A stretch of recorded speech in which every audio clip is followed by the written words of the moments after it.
Okay, brilliant. So thank you very much, everybody, for joining today.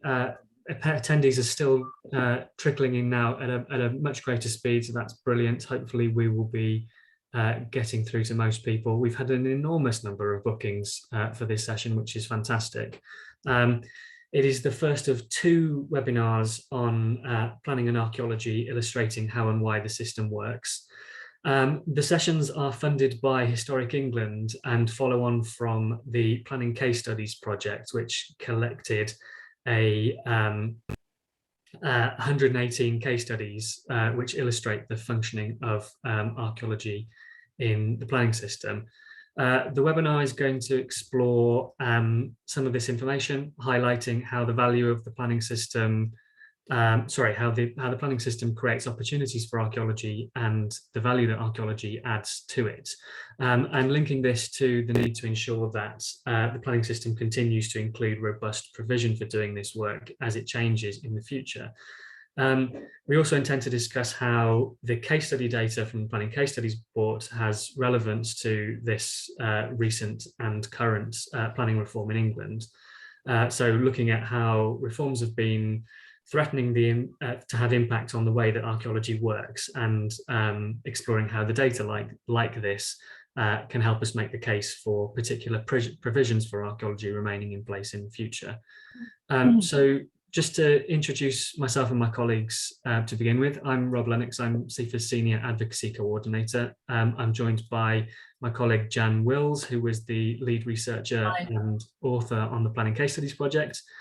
And then for the Q&A panel, we'll be being joined by Archaeological England committee member Toby Catchpole from Gloucestershire County Council, by Kenneth Aitchison, who is Chief Executive Officer of the Federation of Archaeological Managers and Employers. I don't believe Kenny's here yet. And Neil Redfern, who is the Executive Director of the Council for British Archaeology. I think we were also going to be joined by Liz Dyson from Kent County Council. She may or may not be in the meeting later. If she is, then we'll add her to the panel too. Now, we're going to be giving you 2 presentations. The first one from me on planning reform and background to context for the advocacy, and the second one from Jan on the planning case studies evidence. And as I said, this is the first of 2 workshops. This workshop has been purposefully focused on professional archaeologists and those working within the planning system, including planners and those from other professions. But I think the majority of the people who are booked on today are archaeologists with kind of more or less, but mostly more experience in how archaeology works in planning and how the planning system works as well. So there will be a second workshop that will be exploring the same content, but in a more appropriate form for a more general audience in a couple of weeks' time. But for this audience, what we hope that means is that a lot of what we're going to tell you about the conclusions we're going to draw from the Planning Case Studies project is stuff that you'll already know from your own experiences, regularly, shared amongst colleagues anecdotally. So what do we hope that you'll gain from it? Well, firstly, we hope that having an understanding of and access to this evidence base will be helpful to you in a number of ways. We hope that it'll give you confidence in pursuing good practice, particularly when you've got to be convincing others, like planning colleagues or applicants or clients who might be pushing back against demands for archaeological works. We hope that having a national picture might help to enhance some sort of consistency of approach or share good practice. We hope that it might help to contextualize the need for improvement and innovation within the existing system, showing both how much we've been able to achieve within the current system and how it still represents the strongest basis to build on, but that when change is something that is being driven from outside our sector, knowing that adaptation or improvement to this is part of the way that we respond to that. And on that last point on change, we want to explore how the last 10 years of planning reforms really embody this idea about change, and to discuss how sector continues to respond to those changes. So I am going to try and put up a poll now, first one of the day, and press the button there. This one asks just what you want to get out of today's session. Mostly to hear about evidence of the case studies or of how the planning system works with archaeology, mostly to hear about the current advocacy reform, C, both, or D, something else. And if it's something else, feel free to pop that in the chat. That'll be really helpful for us to know as well. Brilliant. It looks like the vast majority of the votes coming through are for both. So that's helpful to know that we're heading in the right direction, and you'll find all of this content helpful. I'll leave that poll open for a little bit longer and make sure everyone's had the chance to vote, but I'll carry on. Okay, so in the next 20 minutes, I want to take just a short look at where we sit in the development of archaeology's inclusion in planning, specifically looking at the last 10 years of planning reform and examining some of the agendas that have been driving this change and where it's all likely to go next. So my suggestion is that we've had 3 distinct periods of archaeological involvement in the planning system and associated advocacy. 4, I suppose, if you include the sort of rescue archaeology era and all of the really important activism that went to getting archaeology in the system in the first place. But the first era, I should say, after the conscious adoption of archaeology into planning, was an era of establishment following the introduction of Planning Policy Guidance Note 16 in 1990, where the process of a comprehensive inclusion for archaeology began, and this period of a decade of it getting, established. The second period that followed from that was a sort of first reviews phase, where we started to think about how to tweak this system and improve it. We started to think about archaeology as a public benefit and sought to adapt new ways of thinking about the outcomes of archaeological activity in that policy. So moving on from simple preservation by record and having an increasing focus on public benefit outcomes, whether that's publication, knowledge gain, or tangible impacts on the character and design of development. And that really culminated in the publication of Planning Policy Statement 5 in 2010. And since 2010, we've sort of had a period of attrition on the wider planning system, not explicitly an attack on archaeology, but where the historic environment has been subjected to both financial and policy pressures that have led to some adverse effects. So in this time, it's pretty fair to say we've had nearly constant change since the very start of the Conservative-led decade of government in 2010. So these documents are just a few of the consultations, government reports, reviews and pieces of legislation that we have seen during this time. In fact, none of these go back before 2015, and it's not even remotely everything that has happened during that time. So it's pretty fair to say that this is a pretty unprecedented period of change to the planning system.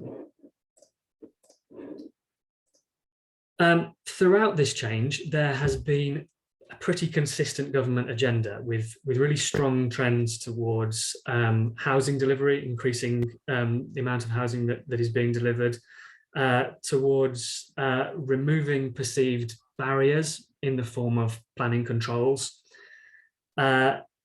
increasing permission rates and other kind of metrics for performance in planning and service delivery, and generally increasing pressures on local planning authorities, including a lot of focusing blame for ongoing failures or perceived failures in the system on planning and on planners. So one of the key policies of this period has been the expansion of permitted development rights. So increasing the amount of development that happens without that full planning discretion. One of the major criticisms of that approach has been a lack of awareness that these policies has had effects on other areas. So many voices, including select committees, independent and government reviews like the Rainsford Review or the Letwin Review of build-out rates have all cited evidence and conclusions supporting the view that planning isn't the problem, and that many of these deregulatory policies have actually been harmful to the ability of the system to produce good outcomes. Now, I expect that even non-specialist consumers of news will have come across the headlines of things like the flats with no windows, but there are lots of other examples of failures of this excessive PDR regime. So this deregulate to speed up the system strategy has been also guilty of some mixed messages, and it's been supplemented by generous applications of added layers of complexity. So policies like permission and principle and brownfield registers have been designed by government as ways to sidestep planning controls in order to create increased speed, increased certainty for developers. But in reality, they've not had that much tangible success to show. And while speeding up has been the ultimate priority, this has often been undermined by some of the adverse effects that it's had. So things like increasing targets for housing numbers, targets for approval rates, tightening timescales for processing applications, things like seeing penalties for imposed appeals, delays, they all provide this kind of perverse disincentive to proper planning consideration.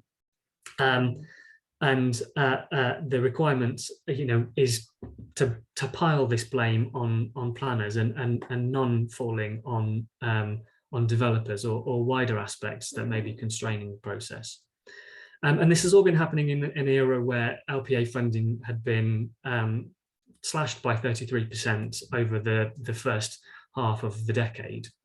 It's only really now starting to level out a bit.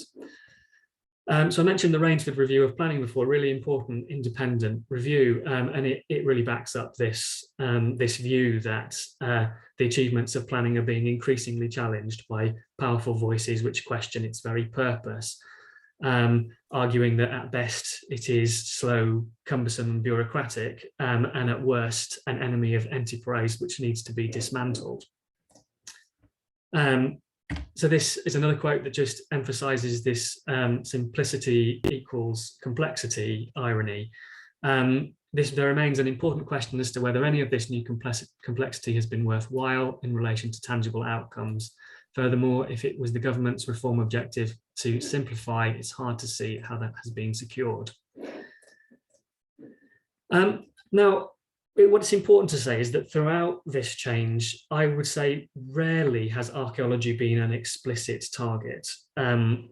However, the way that archaeology slots into that system has often put it at odds with the intention of those reforms. So taking development out of traditional planning routes removes the potential to undertake timely archaeological evaluation that's requisite to the success of that PPG 16 model. We'll hear more about this when Jan explores the planning case studies evidence. Ultimately, though, I think these archaeological processes are often, they're not well enough understood by those who are high up in government, who are setting these agendas and designing the new mechanism for PDR rights. So this is what sets the scene for the advocacy challenge. Okay, so I haven't got enough time to go in detail through how the sector has approached this problem at various flashpoints over the last 10 years, but suffice it to say, with reference to these examples, that there's been a range of moments where processes of archaeology and planning have been strained by these proposed reforms. So for the MPPF in 2010, the issue was kind of negating a lack of government desire to engage with stakeholders and to push back against the plan to introduce a presumption in favour of development, which many argued would become a developer's charter. The lobbying on that was broadly very successful and created a document that put back that golden thread of sustainable development, and in our eyes has been very successful for the better part of a decade. The next example I've picked out is the 2016 Housing and Planning Act, which emphasised this simplicity versus equals complexity irony with the introduction of permission in principle and planning freedoms. So those of you in LPAs will understand these already, but it's possible that some of you haven't come across them. Both PIP and planning freedoms were essentially a mechanism to provide certainty for developers that the principle of development can go ahead before any preparatory work on that scheme is done, and potentially money wasted if that scheme is then rejected. So in this case, the advocacy was only really partially successful at communicating to government the potential fallout that could have for an archaeological sector that relies on an upfront evaluation to understand how you need to create a sustainable solution for the historic environment. Fortunately, we dodged the bullet by the fact that it was very poor uptake of this new route to permission. And finally, the Neighbourhood Planning Act, which introduced a section of that legislation on reducing unnecessary pre-commencement planning conditions. And in this case, we were able to take advantage of a really successful grassroots archaeology campaign that helped to get the attention of politicians and allowed us to extract loads of really good written and verbal assurances that archaeology was not going to be subject to those that squeeze on pre-commencement planning conditions. Okay, so the current phase of work has surrounded the proposal for a planning bill, which originated in 2018, but took on a much more radical flavour following the change of leadership in 2019. Boris Johnson's government was very much influenced by I think it's probably not unfair to call them an anti-planning think tank, Policy Exchange. And they worked up a white paper, which was going to consolidate a lot of the kind of permissive policy instruments and workarounds into a new system, which would have essentially ended the Town and Country Planning Act 1947 system of planning application and discretionary determination by planning authorities. The new system was proposed to be much more rule-orientated and plan-led, which would have meant that the local plan would have had to set expectations for where development should go and what kind of development would be appropriate in different places. And there would have been far less discretion in being able to consider whether a particular application would be permitted or not. So the 2020 Planning for the Future white paper contained a key policy on development areas. So this was going to be a kind of quasi-zonal system, which would have broken the country down into 3 types of area with streamlined consent proposals in 2 of those areas. The prospect was essentially that we might get a permission in principle writ large across huge areas of the country. Now, I've got to stop myself from going into too much detail on this, but from the beginning of this process, CIfA had aimed to be on the front foot, taking a positive approach to briefing government officials alongside our sector colleagues to try and shape these new proposals. For instance, we've been working with the idea of that plan-led approach. So looking to see how we can make it clear in policy that there will be archaeological expectations in those areas subject to streamlined consents, and that there would need to be information included in the local plan that would have set the expectations for how much work or what kinds of research was going to be appropriate on a given site, to ensure that we were building in some of those requirements for archaeological assessments.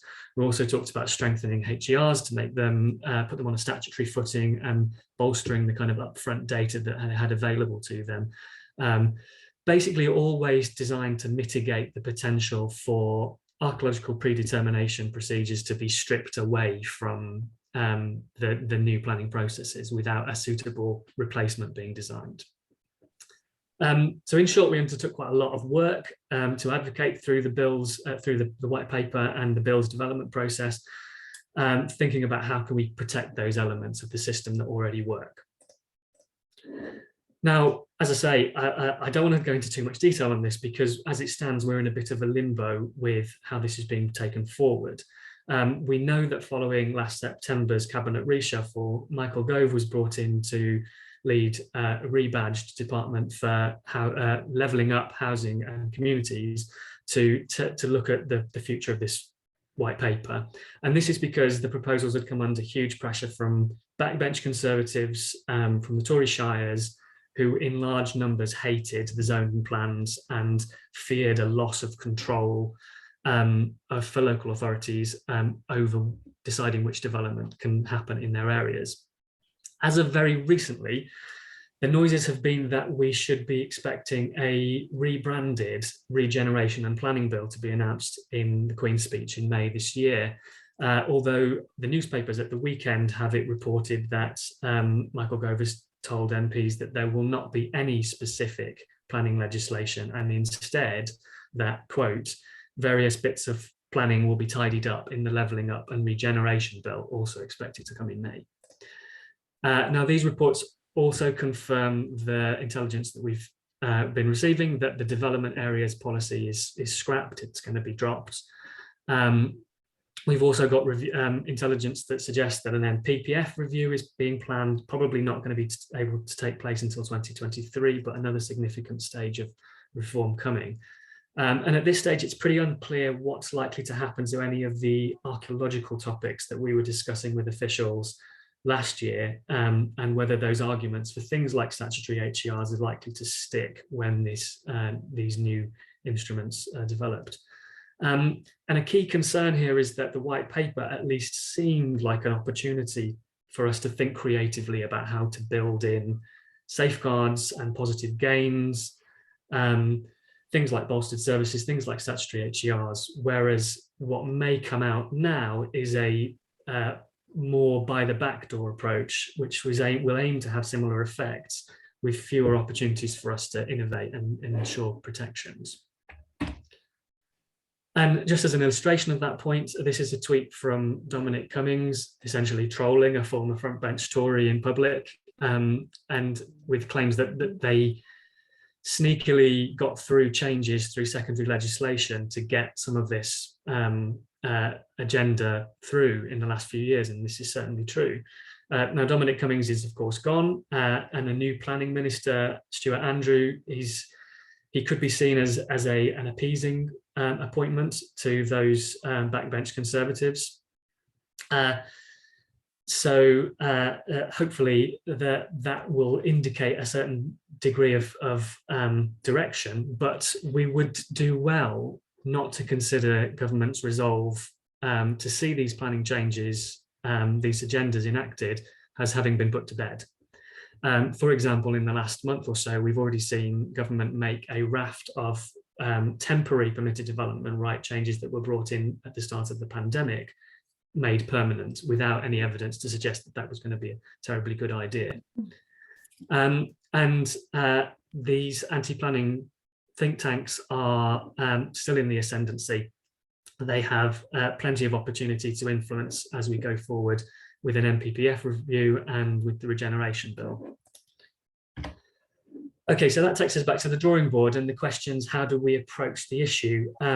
Now, it might feel like we're not in a great position to judge where to go next without that firm legislative steer of what we're going to be dealing with. But what I hopefully have been able to communicate is that in this sort of constantly shifting situation surrounding planning reform, it pays to be prepared.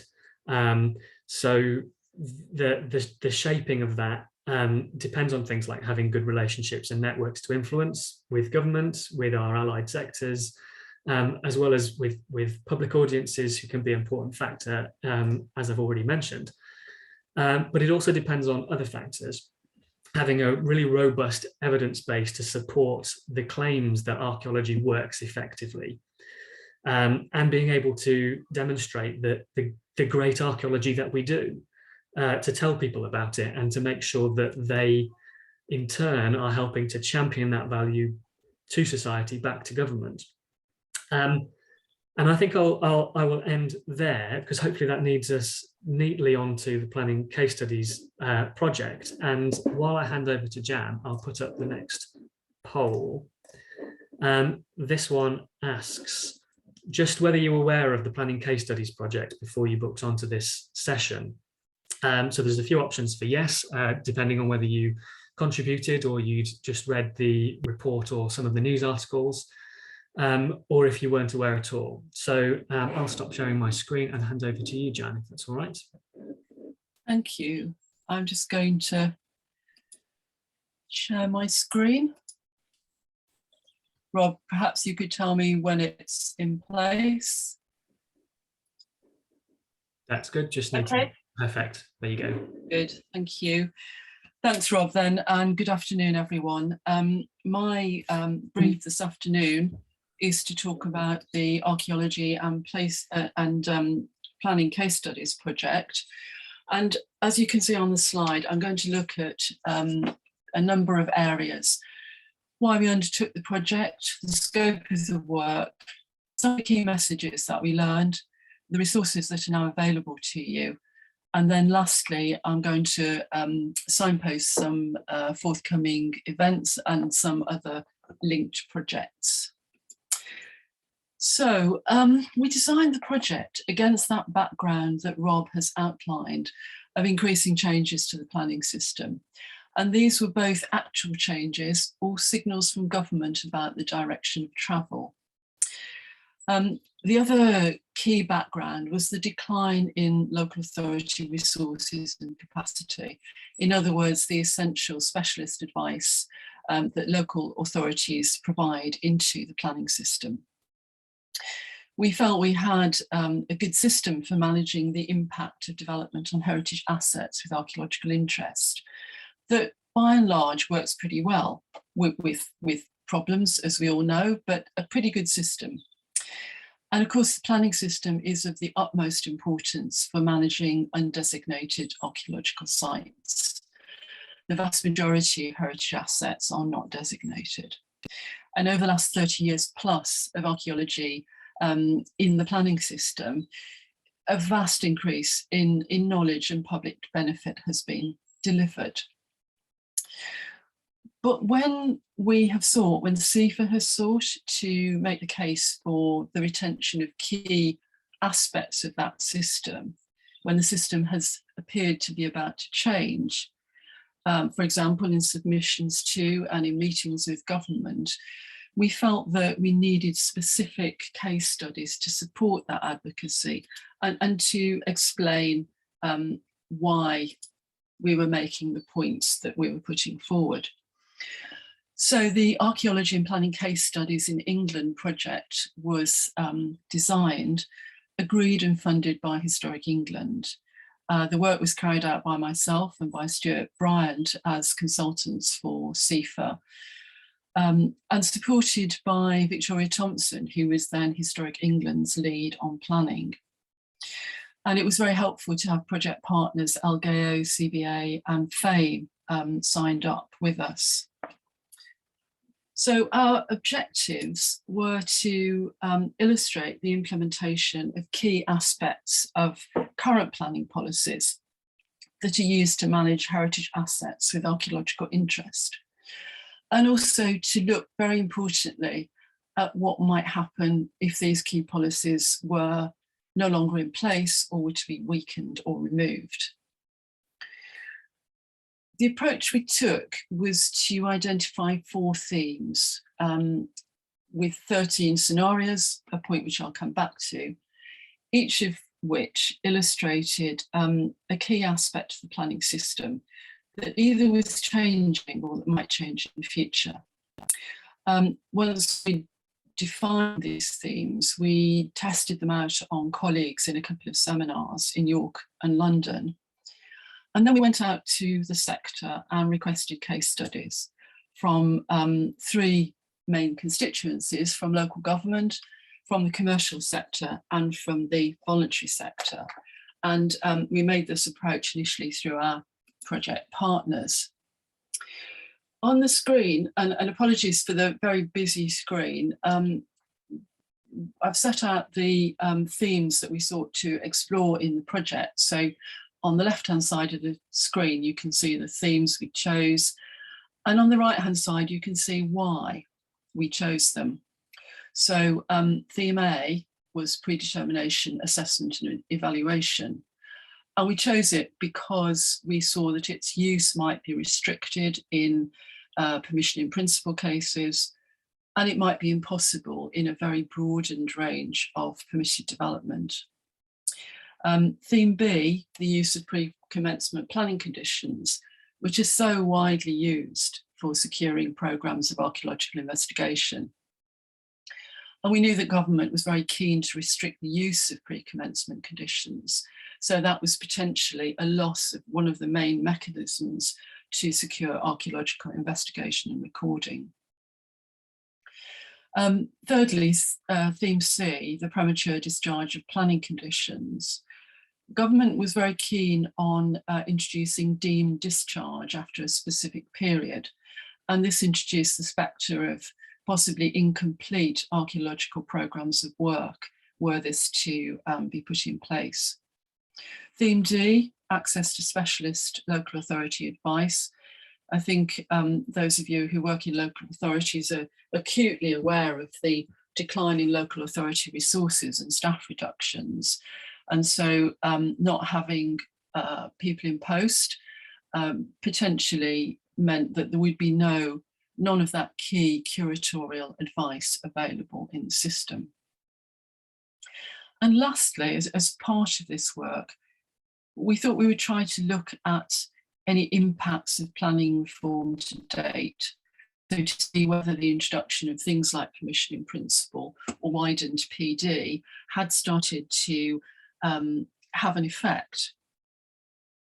Now, just picking up one of the themes, theme A, I'm just going to illustrate the scenarios we chose. And these were the headings under which we requested case studies. So as an example, theme A, we chose 6 scenarios, and these were each looking at predetermination, assessment, evaluation, and potential outcomes. So where evaluation identified significant archaeology and new knowledge, where it led to refusal of planning permission. Number 3, where it led to designation of heritage assets. Number 4, where it led to a change in the extent or the design of the development. And then 5 and 6 were the converse. What happened if evaluation wasn't carried out or couldn't be carried out for some reason? And what kind of problems did that lead to on planning cases? Looking at some of the results now in general terms first, we received 171 archaeology and planning cases. And Stuart and I then reduced those to 118 because these were the ones that matched our selected themes. The vast majority of them came from our local government curator colleagues, with a small number from the commercial sector. We then took what our colleagues had supplied and we further researched the cases from online sources, so from planning authority websites and online archaeological reports. And we compiled a case history for each. And if you look at the case studies resource, which is now available, then you will see that the case studies are in a pro forma format, and you can track each case from initial inquiry through to planning and archaeological outcomes. In the course of collecting this information, we also thought it'd be quite useful to just illustrate the way various local authorities are pursuing particular policies or practices in their archaeology and planning work. And so we secured 4 short papers on policy implementation from 4 local authorities, all very different. Well, 3 local authorities and Glass, who provide curatorial services in London. And those look at things like particular policies on evaluation, or managing archaeology and development in a complex historic town. The results, I should underline, the case studies are not a statistical sample of all archaeology and planning casework. So you can't use them in a statistical, in a quantitative way, because they're self-selected, obviously. We got a good geographical spread, and you can see in the table on the slide the regions from which the planning case studies came, and it's a fairly good distribution. We included most types of development, so we had housing, minerals, roads, flood alleviation schemes, householder development, and both urban and rural sites. So I think a pretty good selection. As we compiled the case studies, and as we talked to colleagues, then one of the issues we became very acutely aware of was confidentiality and sensitivity issues. And I'll come back to this because I think it's quite an important issue in terms of how we share professional practice, how we seek to improve practice and to innovate.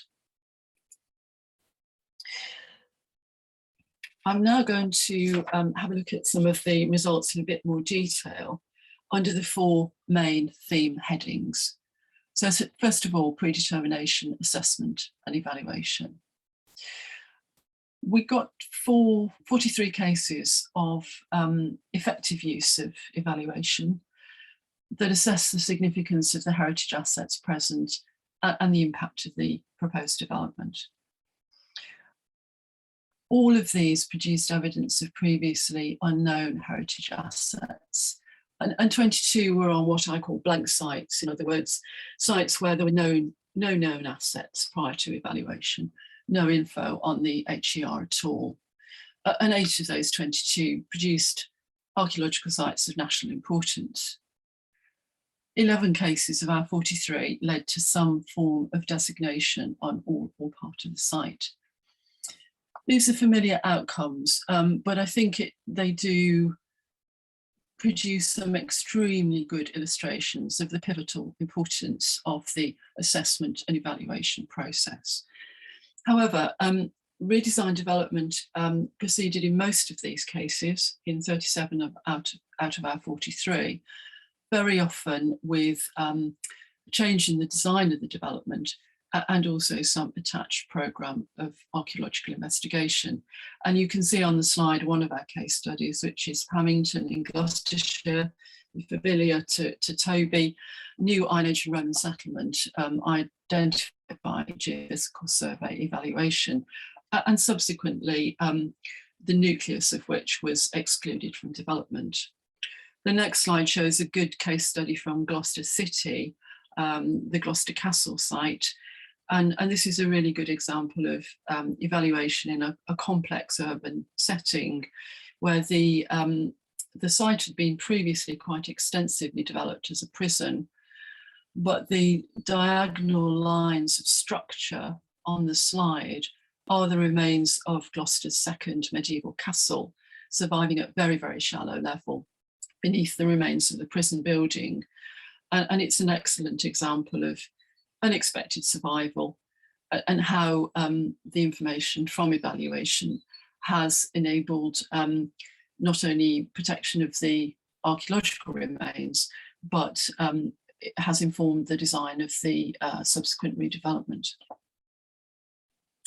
Our case studies, of course, also show what happens when there is no evaluation. And we received 22 cases where there hadn't been any evaluation, or the evaluation had been inadequate in some way, leading, as you might expect, to unexpected discoveries of heritage assets with archaeological interest during the development, all the problems then of costs, delays to the developer, and of course poor outcomes for heritage. And in 4 of these cases, discoveries affected the viability of the development itself.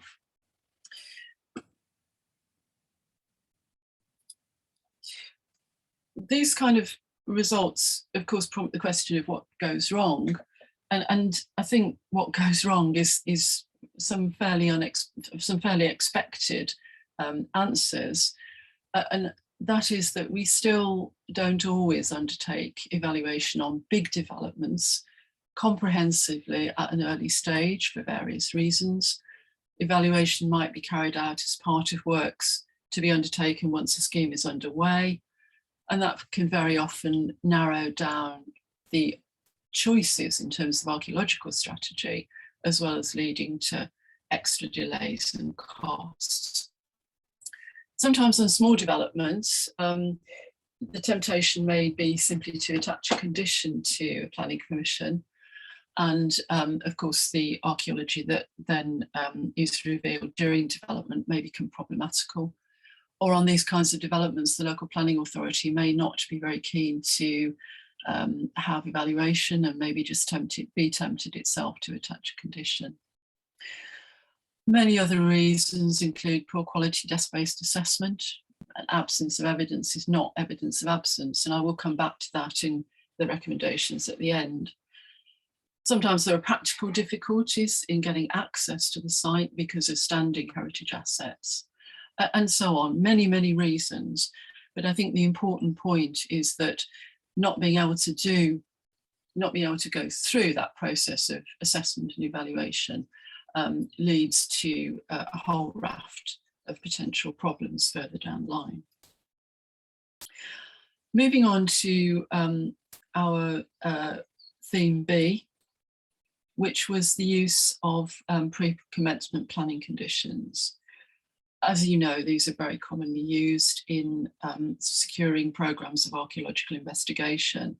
And the database contains 77 cases of successful use. So some very good illustrations of how archaeology has been managed while allowing development to go ahead, as well as some cases illustrating the problems when, for whatever reason, these conditions weren't or couldn't be used. Just a couple of examples from the database.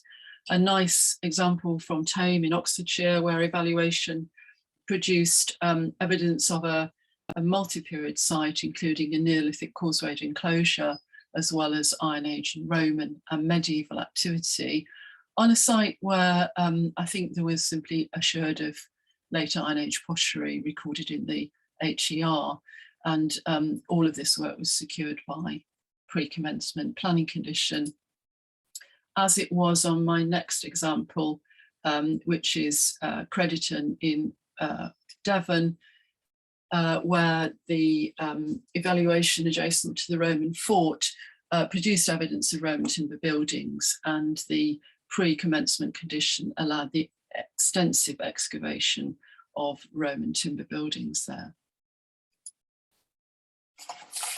So briefly touching now on theme C, which was the premature discharge of planning conditions. In the database, you can see 17 cases where there was an issue around incomplete or potentially incomplete programmes of archaeological work. In some of these cases, unfortunately, the planning condition had been discharged before the archaeological programme was complete, resulting in, for example, and typically post-ex not being completed. But they also illustrate the upside, where if you don't discharge the condition, then there is the potential to press the developer to ensure that programmes of work are completed, sometimes by actual enforcement, or sometimes simply by having the condition as a live condition and using that to persuade the developer to complete the agreed programme. My last theme is theme D, which is the absence of a specialist local authority advisors. And our 9 cases included examples of authorities where there was simply no advisor in post, and therefore no advice on any aspect of an archaeology and planning case, or examples rather of cases where the advisor's advice was not sought for whatever reason.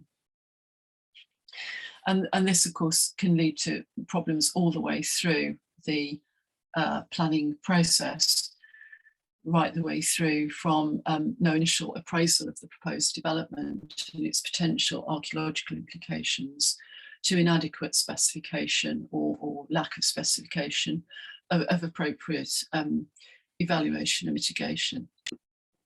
I should just say on the slide that my graphics here come from the Algeo 2019 report, Archaeology and Development Management, which contains a lot of useful statistics on applications, numbers with archaeological implications, and other aspects of development management practice. So it is something that I very much recommend if you haven't yet seen and used it. Lastly, from our results, we tried to look at the impact of planning reforms to date. And this is where we were really unable to gather very much evidence, because most of the planning changes or reforms that we were trying to look at had only very recently been introduced. So permission in principle was quite new, and widened PDR was just starting to be introduced. However, I think that despite that, the case studies produce plenty of proxy evidence. So there are so many cases where you can see exactly why evaluation was needed and what it produced, or why pre-commencement conditions were needed and what they produced in terms of outcomes and public benefit, that we can use those to illustrate what might happen if these planning reforms were taken further, or some of the other potential changes were implemented. I'm going to turn now to conclusions from the project, and they fall really into two groups: key messages for advocacy and key messages for us, for the profession. And I think the key messages for advocacy are really very straightforward. And those are that if existing planning policy is implemented, and if that implementation is properly resourced, the system works well. Consequently, it's essential that we retain those key aspects of the system that were explored by the Planning Case Studies project in any new planning system that might be introduced. Although this project was very much about process and about planning policy, I think it's also important to note the scale and the importance of new discoveries of heritage assets through the planning process, as identified by the case studies, which has delivered fantastic new knowledge about all periods of our past, in most cases while allowing development to go ahead. And I think these positive conclusions are of course reflected in other studies of the planning process and development-led archaeology. So all the way through from the first study of the post-PPG 16 landscape by Darvel and Co, Archaeology in the PPG 16 era, which is about the first 10 years post-PPG 16, but was only published in 2019. The 25th anniversary of PPG 16 publication by Historic England, Building the Future, Transforming Our Past. And also the positive conclusions are borne out by the increasing numbers of syntheses of information from development-led archaeological investigation, such as the Roman Rural Settlement Project and the English Landscapes and Identities Project. And of course, I think it's another publication I should refer to, which isn't on the slide, is the Archaeology and Development Management Algeo publication that I referred to earlier, which really gives us the same message. Now, in addition to those messages and conclusions for advocacy, I just want to make reference now to the key messages and recommendations from the project, which are for the profession rather than for our outward facing advocacy. And the project report makes 9 recommendations, and I'll just briefly whiz through those and unpack them a little. The first is about the impact of change on the system and the need to continue to monitor this to support our advocacy. We need to know how government introduced changes to the system affect our practice and how successful we are in managing heritage assets and the impact development. Second recommendation was the interface between the designation and planning systems. We didn't look at specifically at anything to do with the designation system, but we did in the case studies encounter many cases where archaeology of national importance had been identified, either sort of informally or slightly more formally, in that cases were referred to Historic England. And I think it's not really very clear whether that kind of assessment is happening routinely, and how much the relevant policies in the NPPF are being invoked where unscheduled heritage assets of national importance are being identified through the planning process. And our recommendation here is that Historic England should take forward and implement its national importance project so that we have some good and robust criteria for assessing national importance, which might help in the local plan process and perhaps in the permitted development area. Thirdly, we encountered a lot of variation in policy implementation across English local authorities.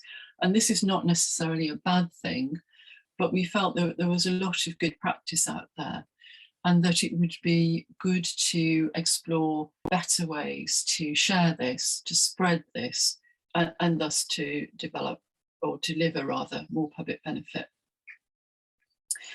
Recommendation 4, we reviewed an awful lot of desk-based assessments in the course of this project, and felt that there is scope to significantly improve the way we approach this aspect of assessment and evaluation, whether it's through standards, advice, training, or enforcement, i.e. not accepting reports which really aren't fit for purpose and don't deliver the goods. 5, evaluation techniques. Again, we looked at an awful lot of evaluation reports, and since there is now so much data from evaluations and the outcomes in terms of further investigation, we feel it's time to look in more detail at evaluation techniques, what works, what doesn't work, and how we can develop better and more consistent practice. 6, confidentiality. I've touched on this a little already. I think it's often a barrier to discussion of our professional practice.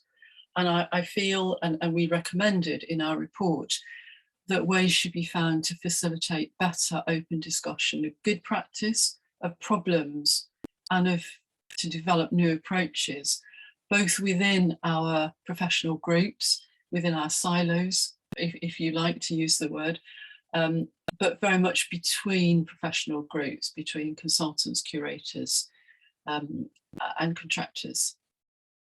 7, national and local advisory roles.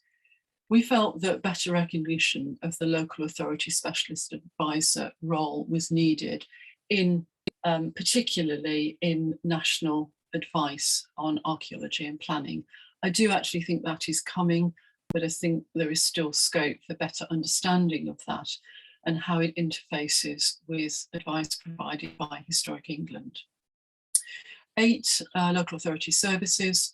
We felt it was really important to identify and track areas without specialist advice, with a view to taking some follow-up action, something which, of course, would probably have to be done at national level. And lastly, future work on case studies. Can we not do exactly this again, but perhaps we should do a further point-in-time collection in the future to look at how things are changing in the planning system, and to make sure that we've got up-to-date data to support advocacy and improvements in professional practice. So moving towards a conclusion, I just want to draw your attention now to the resources that are available from the project, and to one or two other relevant events and resources. So a searchable database of the Archaeology and Planning case studies is available via the CIfA website, as is the report, which does a bit of analysis of the results and makes some recommendations, those which I've just gone through quite quickly. There is a CIfA summary publication on the project, which is in progress and will be out in the next couple of months. You can also see online on the Historic England website, in their Heritage Online debate series, a few short articles on archaeology and planning. Some of these are about the report, but there are other discursive articles there. Rob and I will be running a CIfA conference session on Monday, the 25th of April, which will look at where we are with changes to the planning system, and who knows where we will be by the 25th of April in terms of a planning bill. We'll see, but we'll review where we are, news on advocacy, and we'll also look at some of the pieces of research that have been stimulated by those potential changes in the system, which are set out in the planning white paper. Next, the new news, I think, as of this week, the Historic England advice note on planning and archaeology, long in preparation, is now out for consultation. And I think the consultation period lasts until, well, pretty much up until the CIfA conference. So there is quite a bit of time to consider that document and to comment. And it's on the Historic England website under guidance open for consultation. So do take a look at that and put your views forward.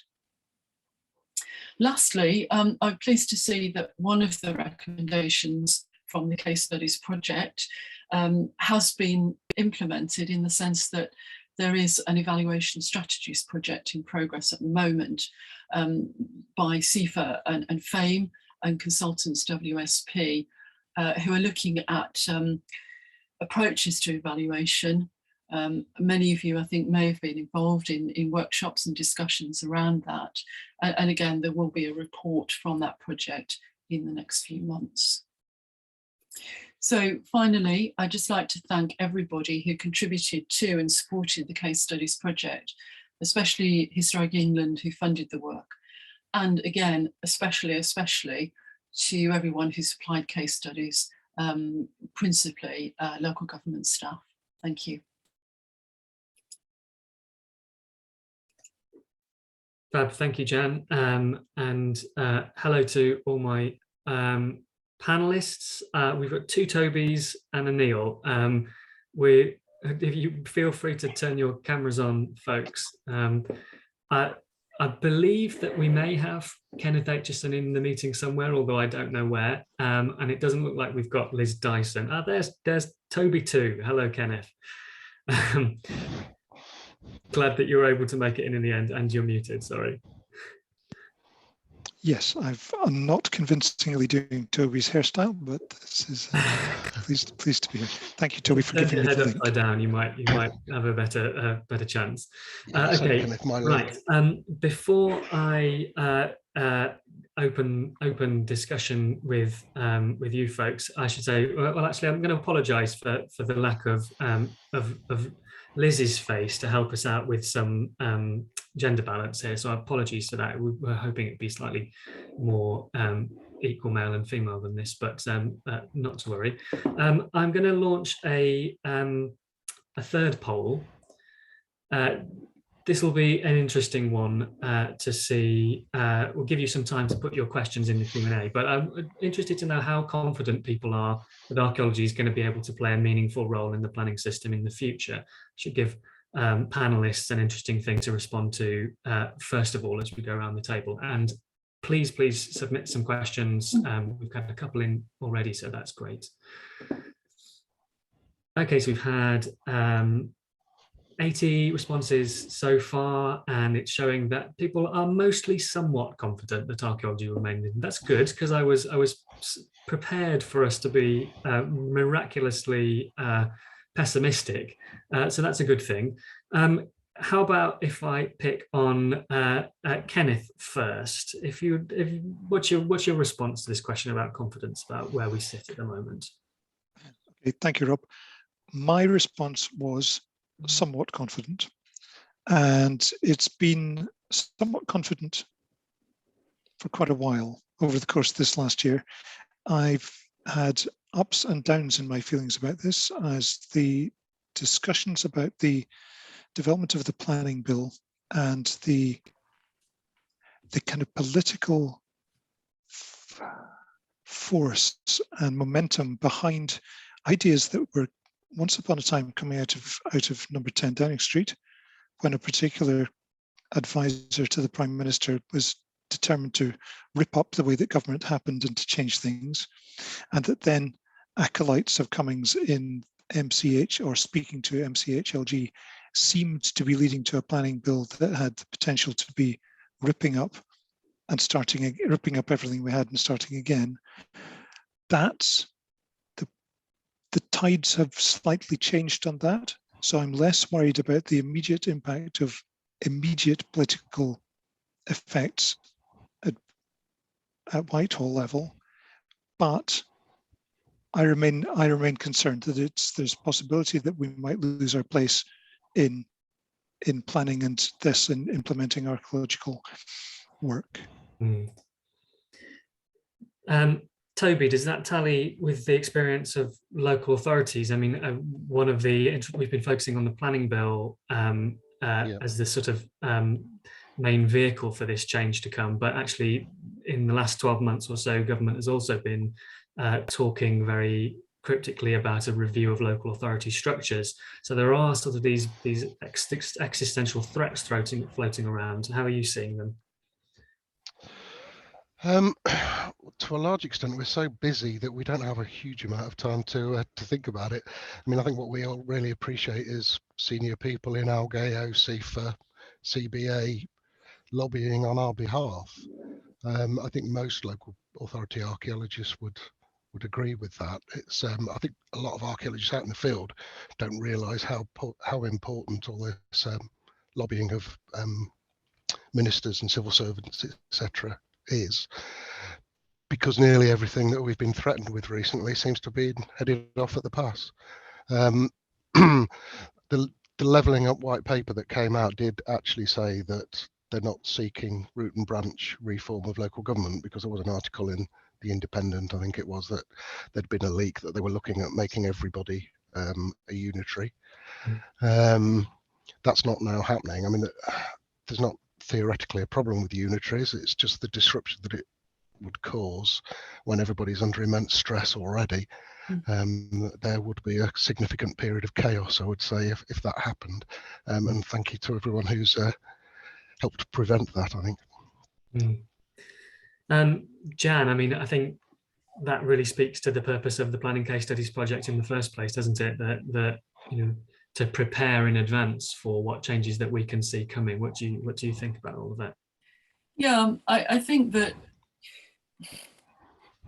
going back to this question about how confident are we, I think that we have the evidence that we can make archaeology and development and planning work.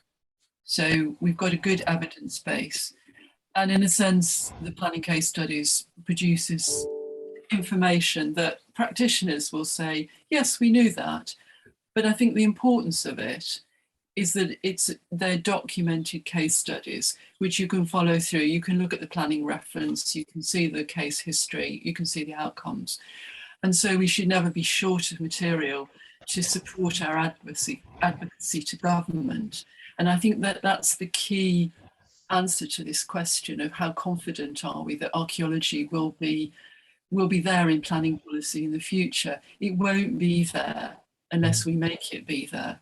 So we need to be active, national organisations and all of the practitioners. We need to be aware of how vital the planning system is for the protection and management of archaeology and for the delivery of all the public benefit that comes from it. And we need to work actively to ensure that it is there for the future in planning policy, because if we're not active, it probably won't be. So my answer to the poll question is, if we work hard at it, it will be there. I mean, so one of the interesting things about that evidence base that the planning case studies represents is that it's useful at various levels. So it's useful for people like me and Kenneth, who are going away to meet with ministers and civil servants to make the case for archaeology at that level for planning change. But I think it's also useful for people in roles like Toby's to be able to say, you know, yes, there's no sort of hammer being wielded against the provisions in planning for archaeology or the structure of local authorities, but actually these threats are manifest in different places. So an overzealous planning officer may take the view that they're being told by governments to meet these approval rates, and they've got to meet them by hook or by crook. So this time, can you please advocate for less archaeological intervention at this stage in the application? And you can use this data to make that case in that level as well as at a high level. So I hope that it really is useful in making that case. Neil, from a CBA perspective, how do you respond to this question of confidence?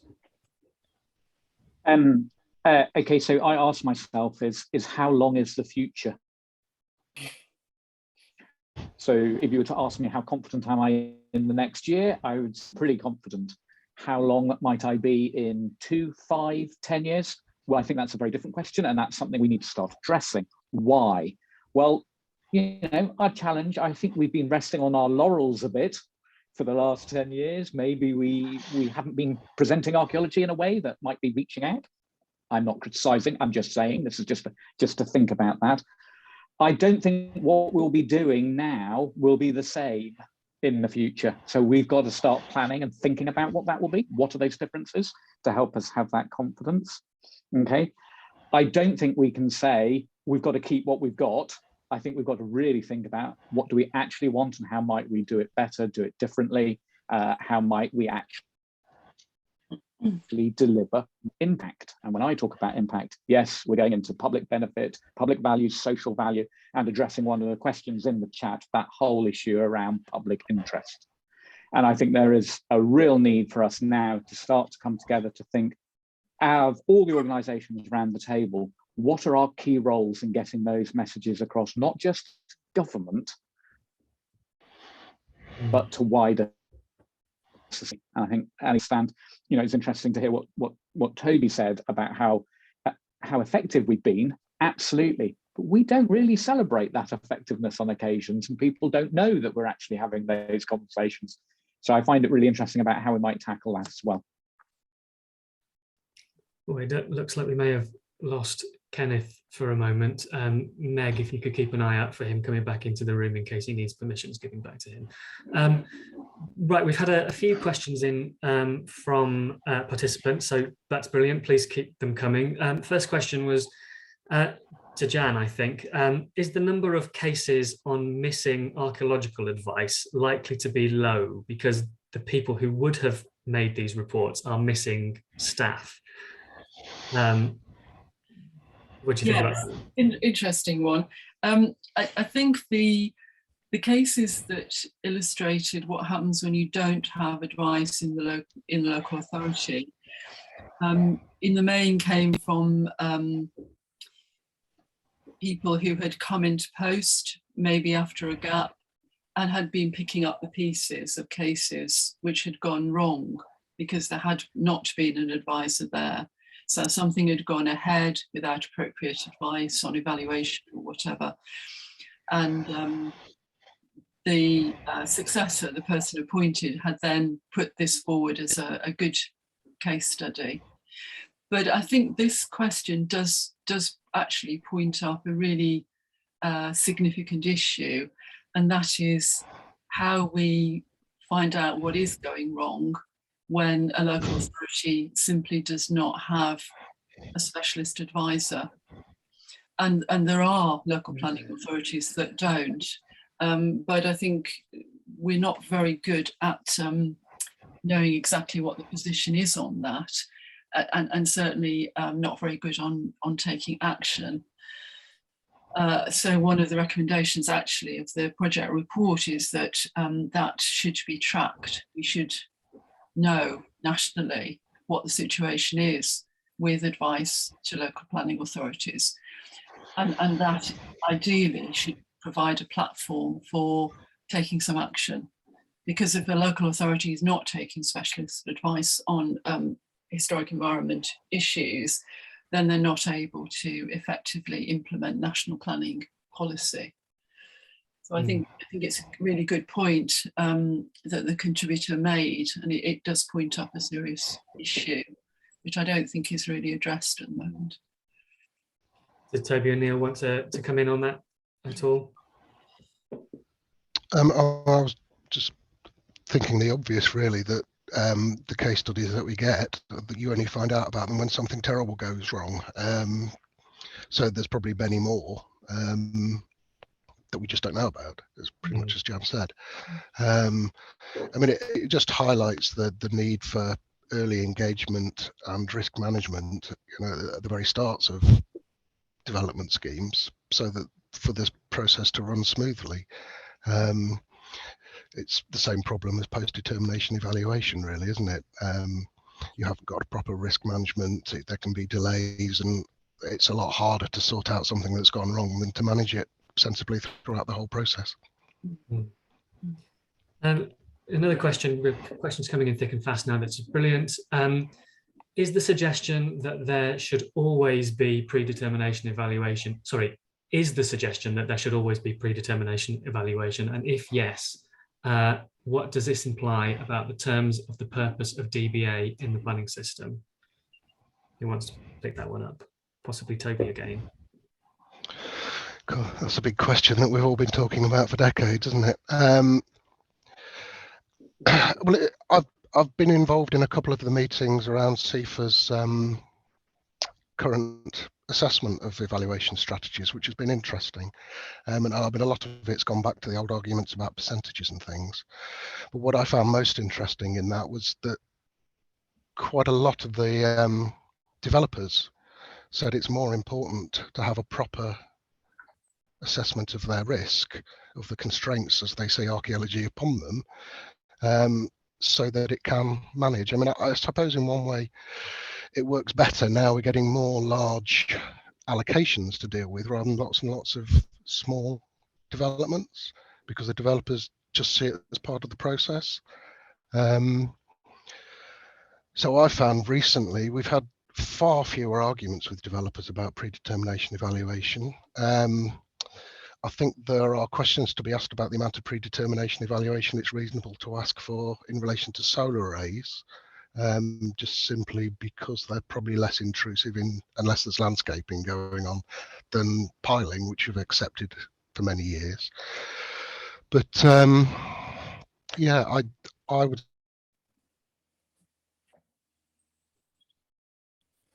Oh, I think your sound is say we run along 99% evaluation. Sorry, can you hear me? Yeah, you came back Yes. just as I started talking. Yeah, I was just rounding up by saying we find 90% of the time that developers that we deal with are quite happy with predetermination evaluation, and they know what they're going to be asked for, and they seem to prefer a consistent approach. Welcome back, Kenneth. Before I could ask the next question, or was anybody else like to make a response on that before I do? I'll just make a comment, if I might, Rob. I think the questioner asked about the purpose of desk-based assessments in the planning system. I just pick that up and say that having worked my way through probably hundreds in the course of the project, I think a question for us as a profession is, are we getting it right? And what do we need to do to improve the quality and the value for money, putting it bluntly, of these documents? Because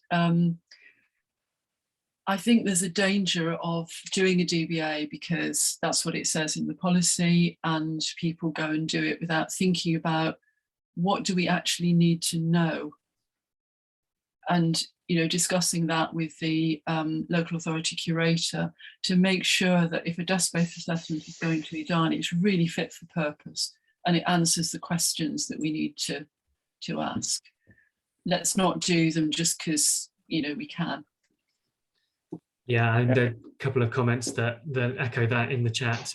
Has anyone received a DBA that's actually useful in enabling decision making? Well, this is part, I think, of the ongoing professional practice. It's a development that would, as you say, the evals project that CIfA has been undertaking has been looking at, and we will share a link to that information with the video after this for attendees. Neil. I would say to everybody, it's your first chance to get across the public value of archaeology.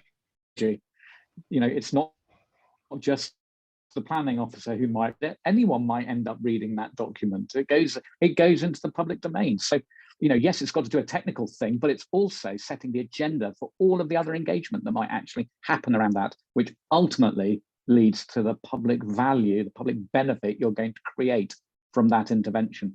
That's the change we as archaeologists need to make. Is to start seeing these documents as tools to creating better public benefit and better public value.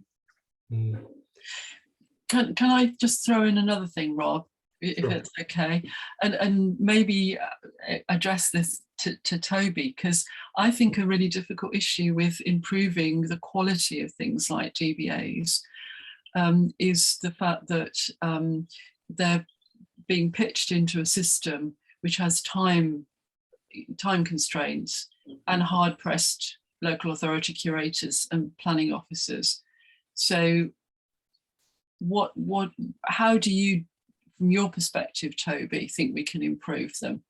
If you get something that's completely unfocused, you may not have time to send it back and say, not fit for purpose.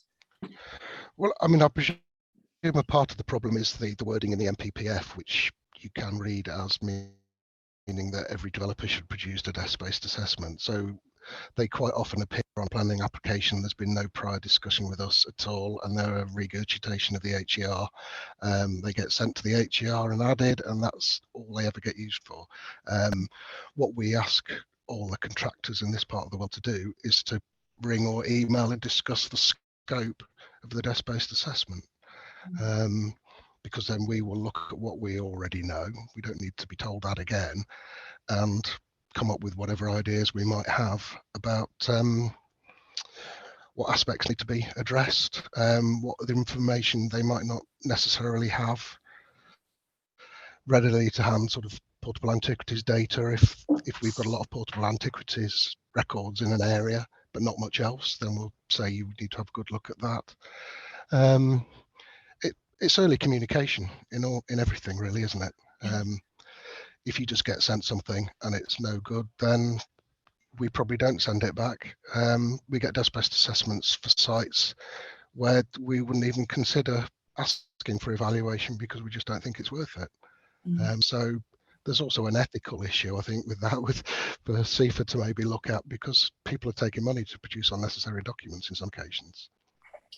Well, maybe this is an area which actually is within our control as a profession, which should be on our agenda really for further discussion and address some of the issues raised today.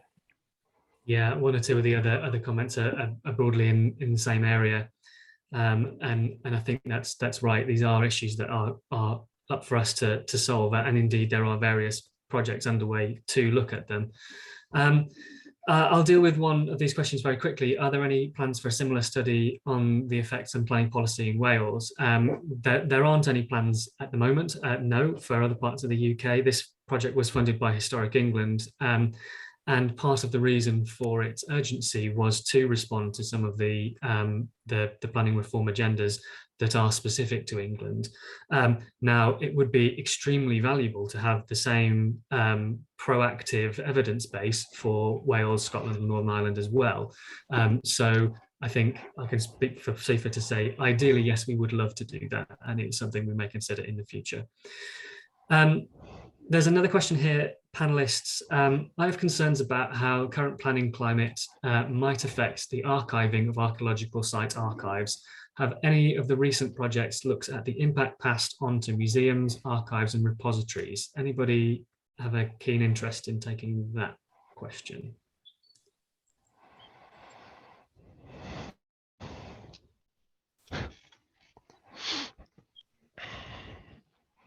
I mean, I'm not a particular expert, but I'll kick off with something if that's okay. I mean, obviously we've had problems over many years with the amount of material that's being sent to museums. Lots of museums are full. We now have all our museums are district museums, and 2 of them aren't currently accepting archaeological archives because they don't have anywhere to put them. You can probably answer better than I regarding the CIfA selection strategies project, which is highly useful. But there's an immense amount of work being done recently over this problem that's been going on for decades. The last I heard, there's due to be a major announcement in that field. I don't know if anybody else knows more about it. Led by Historic England, I think. I wonder if the long-promised National Archive storage facility is going to happen. I gave up thinking it ever would a long time ago, but I don't know. Somebody else might know better. Interesting bit of gossip, if nothing else. I've not heard that, but that would be good. And I do know that it is something that Historic England have been working on for the last few years. Jan? No, I can't add anything, I'm afraid, Rob. Just you know, it certainly has been an issue being addressed by Historic England, but I've not heard any recent news. Okay, well, I'll read another question out for you.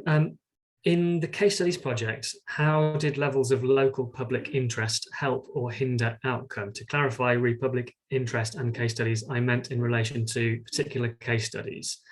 And in moving forward, how did the panel envisage involving public as well as professionals in advocacy? So I'll go to Jan first to say about how the project was structured in terms of trying to get information about public engagement in these processes from the case studies, I guess. Well, I have to say that we did not seek specifically information about public engagement through the project.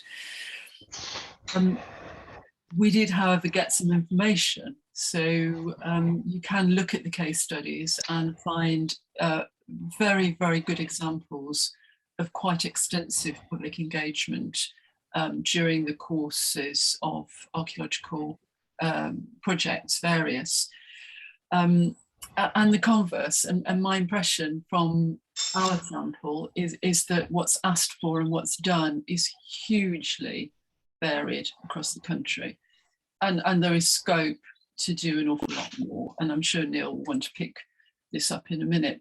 But the other point I would just make is that when we went out looking for case studies, we did go to, we did have the support of our partners, CVA, and CVA did seek case studies from its members. We did get some information back, and I'm very grateful to those members of the voluntary sector and the public that produced information. However, I think there was a real mismatch between what we were doing, which actually was very processy and very technical, and quite hard for people without a knowledge of the planning system to engage with. But the responses we got from voluntary sector and public demonstrated, I think, a real interest in historic environment and archaeology, and a real desire to affect the outcomes of developments in their area, sometimes from interest, in the archaeology, sometimes for other reasons. But I think we in no way captured that interest in our case studies project. But I'll stop there and hand over to ask Neil if he wants to comment about the scope for increasing public engagement, which I'm sure is massive. Ours is a technical study, and it's not really in that area. Okay, so obviously I'm going to say yes. There's huge scope. There is absolutely enormous scope for engaging the wider public in everything we actually do. But there are different ways of doing it, and there are different questions we need to ask, and the public will ask different questions of us at different stages in the process. So often at very early stages in the process, they might not be wanting a development. They will use archaeology if they know it's there in a very particular way. In other cases, they're wanting to explore what their own communities actually mean and where they're going, and it might be a very aspirational ask around how archaeology might change the meaning of the place they actually live in. Again, how might we link that agenda to the levelling up agenda? That's what archaeologists can do. They can change the emphasis of what people think and the aspirations of what people think about places. So the challenge is you've already got a long time span. So when someone's objecting to a case, it might be 5-10 years before the archaeologists actually on the ground doing something. How do you work with that timescales?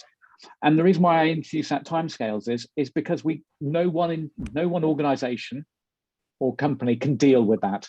And so we've got to start working, how do we build a better collaborative approach? So who are the organizations that are best led on establishing long-term connections with communities? Yeah. And then how do we engage properly with the commercial units who rightly, because of the economic process, go into a community that they might have no connections with. Yeah. So how do we actually help establish those connections effectively and very, very quickly? So again, I think where we've got to start going in terms of moving forwards is understanding that not one of us around this call is going to have all the solutions in our bag of tools. How do we bring them together collectively and then present that, and what are the mechanisms that we've got to really start to show those to a wider audience? And my final point here as well is we've got to be really, really mindful that we've got to get beyond us being archaeologists going in communities. You've got to love your archaeology. Yeah, we've actually got to open our perspectives as to what they might archaeology is in their area and what they might find important to them. And I think that's a very different value curve than the one we necessarily bring. How do we work with that? Yeah. Okay, so we're approaching the end of our time slot, but before we end, I just want to pass over to Kenneth first to say, feel free to come back on those points that Neil has made about collective problem solving in this field. But I also wanted to give you an opportunity to see whether you or Toby perhaps wanted to plug the recent Archaeo publication that your company Landwood has just published. We've been talking about the planning case studies process as something which is evidencing why the system works in a context of changing around it. And I think that's also what this recent publication does. Would you want to say a word about that and anything else you'd like to respond to Neil as well? Okay, thank you, Rob. Then I will quickly respond to Neil first, and indeed to Jan just before him.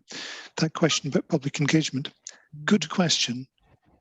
But as I think colleagues pointed out, it was beyond the scope of this project. So that's the reason why the public engagement was being specifically pursued. Then on to Neil's point about public engagement and commercial work. Yes and no, because the commercial work is being done by companies on behalf of their clients, and they're being paid to do what they're being paid to do. They are not being paid to do more than they are being asked to do. They have a contract. And a further thought. Now, okay, this might sound like I'm not being very collective in my approach to problem solving. Part of the problem, deep down, we've heard about different things, and good old desk-based assessments often come up as the rub of many people's itch. A lot of the problems are, of course, going to come back to briefs. Briefs are different. Briefs are different depending on where you are in the country, depending on what the potential archaeology might be, depending on which advisor to which authority has issued that brief. Okay, and the brief is then being discharged as part of the planning condition. And so it's something that the client is doing for the local planning authority. And the client is then engaging the archaeological contractor or consultant to do what it says in the brief. If the brief says, write a desk-based assessment, and here's the details as presented in the brief, that's what they're going to get, because the client is not going to ask to pay for something they're not being asked to pay for. They don't have to pay for. And back to the other earlier points in the chat, there was a good point in the chat reminding us all that a desk-based assessment is useful, even if it doesn't really enhance the HER, because it is informing the client, because it then points out to the client at the most almost introductory of levels why it is that they have to be taking account of archaeology on this project. And then to jump onto, as you said, yes, recent publication indeed published this week, Understanding Methods of Delivery. It's a report that is about the different ways that local government archaeological advisory services in England operate, and coming to the fundamental conclusion that you're all different. There is no one universal approach to providing a local government archaeology service, partly because they weren't all created at the same point in one big bang to one model. Local archaeology services have developed and evolved according to local needs and conditions, and they work way back to the very start of all of today. When talking about the fundamentals of planning and archaeology, it works. And so I'm desperately is the wrong word, but I'm keenly thinking, and would like this to be a ongoing part of all lobbying efforts. It ain't broke. We don't need it fixed, government. Please leave it alone. There. Semi-negative end from me there. Thank you, Rob. Okay, just say thank you very much to the panelists. Thank you, audience, for bearing with us for an extra couple of minutes, and apologies to anybody who struggled with the initial link that was sent out, but we had a very good number who made it in the end, so thank you very much for attending. We will send out a recording of the session, so if you did miss the start, you can catch up if you wish to. And we'll also send out some of the links to some of the interesting documents and projects that have been mentioned throughout today, which hint at some of these ongoing discussions, as Kenneth mentions the last point. So thank you very much, all panelists, and thank you everyone for attending. Please have a lovely rest of the day and the rest of the week. Thank you. Thanks, Rob. Thank and you. thanks everybody who contributed.